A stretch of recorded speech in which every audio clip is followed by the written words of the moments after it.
excuser notre société civile et les contributions des participants ivoiriens. Voyez-vous, le peuple ivoirien sort de près de 20 ans de crise sociale, économique et ensuite militaire et politique. Donc les attentes sont très importantes et c'est leur impatience que vous avez sentie dans les contributions. Pour parler des défis économiques et de l'aide des parlementaires par rapport au développement économique de nos différents pays, pour revenir donc sur le sujet, je voudrais reprendre ce qui a été énoncé ce matin par le premier panel. L'aide publique au développement, l'aide européenne publique au développement.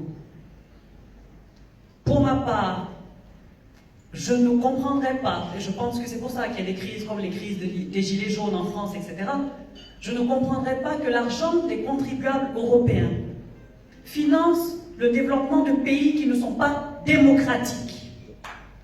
Je ne voudrais pas que l'aide publique européenne ou que les parlements européens appuient des politiques visant à coopérer avec des gouvernements en Afrique subsaharienne qui ne sont pas démocratiques, avec des pays où la séparation des pouvoirs n'est pas peut-être inscrite dans la Constitution, comme disait Madame Ba, mais n'est pas une réalité sur le terrain.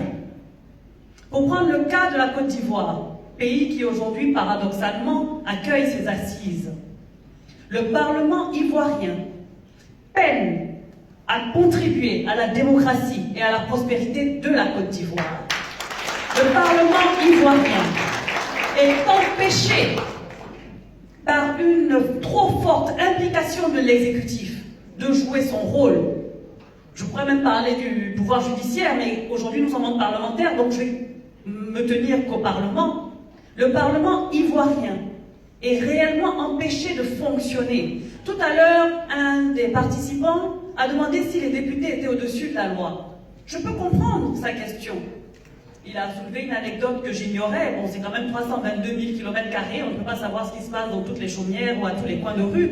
Mais toutefois, les textes dont nous nous sommes dotés librement, la Constitution, les lois et le règlement de l'Assemblée nationale sont violés par les parlementaires eux-mêmes. Depuis aujourd'hui, plus de 45 jours, l'Assemblée nationale de Côte d'Ivoire ne peut pas fonctionner.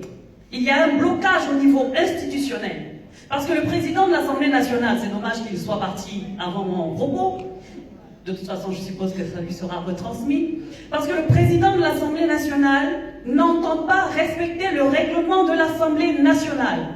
Un règlement qui a été réédité, voté et validé par le Conseil constitutionnel en juillet de l'année 2018.